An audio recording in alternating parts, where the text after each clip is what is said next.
അല്ലാഹു സുബ്ഹാനഹു വ തആല അവനെ വഷളാക്കിക്കളയും. മറ്റുള്ളവരുടെ അഭിമാനത്തിന് വില നൽകണം. ഇതാണ് ഒന്നാമത്തെ റസൂൽ സല്ലല്ലാഹു അലൈഹി വസല്ലം ഉപദേശം. മുസ്ലിമിന്റെ സമ്പത്തും അവന്റെ ശരീരവും അവന്റെ അഭിമാനവും വിലകൽപ്പിക്കപ്പെടുന്നതാണ്, പവിത്രമാക്കപ്പെടുന്നതാണ്. അത് ഓരോരുത്തരും സംരക്ഷിക്കൽ ഓരോരുത്തരുടെയും ബാധ്യതയാണ്. രണ്ടാമത്തെ ഉപദേശം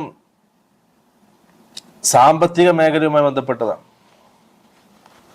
സല്ലല്ലാഹു അലൈഹി വസല്ലം അന്ന് ആ ഖുതുബയിൽ പറഞ്ഞു, വകുല്ലു അംരിൽ ജാഹിലിയ്യതി മൗദൂഉൻ തഹ്ത ഖദമി ഹാദാ.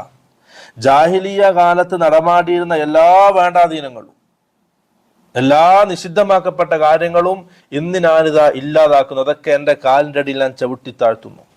അന്ന് അറഫയിൽ വെച്ച് റസൂൽ സല്ലല്ലാഹു അലൈഹി വസല്ലം പ്രഖ്യാപിച്ച പ്രഖ്യാപനമാണ്. എന്നിട്ട് അല്ലാഹുവിന്റെ റസൂൽ പറഞ്ഞു, വരിബൽ ജാഹിലിയ്യതി മൗദൂഉ.